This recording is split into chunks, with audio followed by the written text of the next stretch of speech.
Hello students, welcome to my class. हम लोग discuss कर रहे थे सॉल्यूशन। तो सॉल्यूशन में जो है पिछले क्लास में जो टॉपिक था कॉलिगेटिव प्रॉपर्टी को लेकर के था। हम लोग सबसे पहली कॉलिगेटिव प्रॉपर्टी लिए थे relative lowering of vapour pressure, ठीक है ना।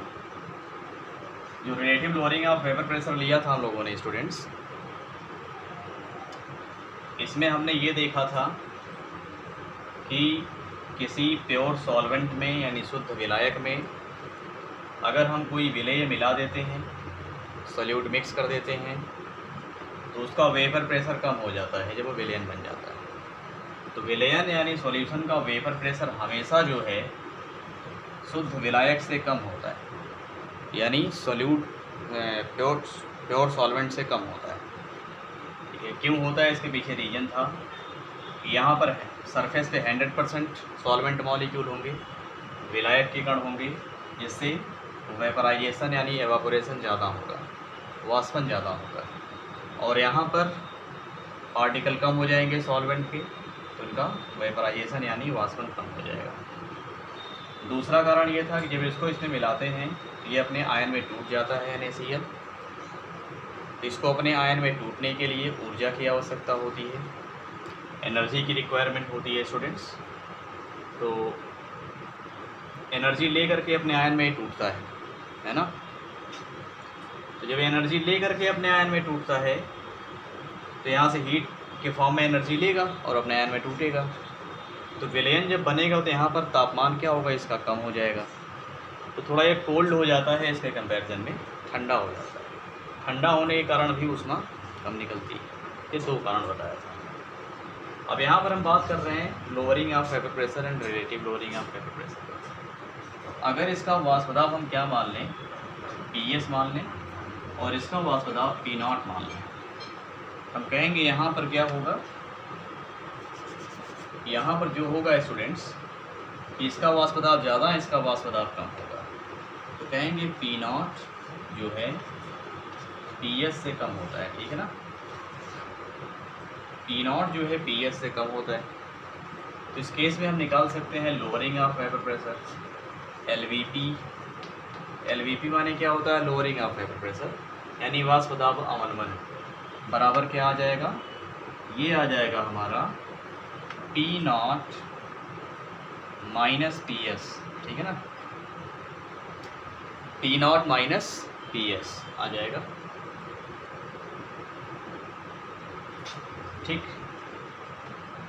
इसको हम डेल्टा P भी लिख सकते हैं, और करके लिख सकते हैं डेल्टा P बराबर P0 माइनस PS। ये हो गया समीकरण नंबर 1। ये तो था लोअरिंग ऑफ वेपर प्रेशर। अब एक आता है अपेक्षिक वाष्प दाब अवनमन, relative lowering of vapour pressure. इसको देख लेते हैं। अगर हम इसी को P0 से भाग दे दें तो ये रिलेटिव बन जाएगा। तो यहाँ पर लिख सकते हैं relative lowering of vapour pressure बराबर माने equal to P0 minus PS upon P0 हो जाएगा यहाँ। ये है इक्वेशन नंबर 2। आई थिंक आपको ये समझ में आया होगा, ठीक है। यदि वीडियो देखते समय कोई टॉपिक ना समझ में आए तो आप लोगों में से किसी को भी अगर समझ में नहीं आता है तो हमें डायरेक्ट आप कॉल करिए, ग्रुप पर नंबर पड़ा हुआ है और हम इसका जवाब देंगे, ठीक है। लेकिन पढ़िए ज़रूर, पढ़ते रहिए। तो ये होता है relative lowering of vapour pressure. इसी में एक टॉपिक और आता है, एक पॉइंट और आता है जिसको हम लोग बोलते हैं राउल्ट्स लॉ, यानी राउल्ट का नियम, ठीक है ना। राउल्ट्स लॉ स्टूडेंट्स, राउल्ट का नियम, ठीक। अब ये राउल्ट्स लॉ या राउल्ट का नियम क्या होता है, जरा इसको देखिएगा। टॉपिक हमारा है राउल्ट्स लॉ। राउल्ट्स लॉ का मतलब क्या होगा। राउल्ट एक साइंटिस्ट का नाम है, एक वैज्ञानिक का नाम है, इसने अपना एक नियम दिया है जिसको हम लोग इस वैज्ञानिक के नियम के नाम से जानते हैं, है ना। तो इस नियम के अनुसार जो है, अभी आपने पढ़ा कि जो लोअरिंग ऑफ वेपर प्रेशर है या relative lowering of vapour pressure, आपने देखा कि वो पार्टिकल्स पर डिपेंड करता है। अगर आप NaCl का अमाउंट ज़्यादा मिला देंगे वाटर में तो बनने वाले सॉल्यूशन का वाष्प दाब कम हो जाएगा, कम मिलाएंगे तो कम अवनमन होगा, ठीक है। कहने का मतलब ये है कि जितना ज़्यादा आप सॉल्यूट को सॉल्वेंट में मिलाएंगे, सॉल्वेंट का वाष्प दाब यानी सॉल्वेंट का जो वेपर प्रेशर है उतना ही ज़्यादा डिक्रीज हो जाएगा। तो यहाँ पर राउल्ट ने यही कहा है कि lowering and relative lowering of vapour pressure, relative lowering of vapour pressure P0 minus PS upon P0 is equal to XA। XA is the mole fraction of solute. यानी इन्होंने ये कहा है कि जो relative lowering of vapour pressure है वो solution के अंदर यानी विलयन के अंदर मौजूद जो मोल प्रभाज है उस पर निर्भर करता है। अब हम जानते हैं कि XA यानी मोल प्रभाज बराबर होता है, जैसा कि हम पहले जानते हैं, ये है समीकरण नंबर 1 इसमें, ठीक है ना, Na upon Na plus Nb, ठीक है ना स्टूडेंट्स। आई होप आपको ये समझ में आ रहा होगा। अब हम क्या कर सकते हैं, XA के प्लेस पर ये वाली वैल्यू रख सकते हैं, तो और करके इसको हम लिख सकते हैं P0 minus PS upon P0 is equal to आ जाएगा Na upon Na plus Nb। ये है इक्वेशन नंबर 2, ठीक है ना।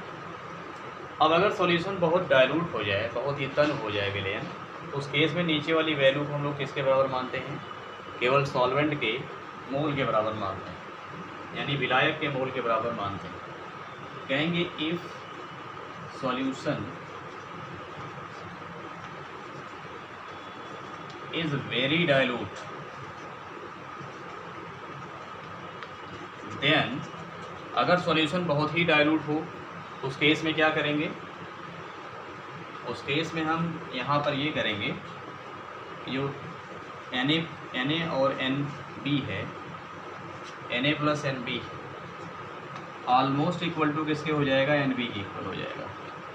मैंने यहाँ पर समीकरण नंबर 2 कैसे लिख सकते हैं इसको, तो कहेंगे देन, अगर ऐसा होगा तो हम लिख सकते हैं P0 minus PS upon P0 is equal to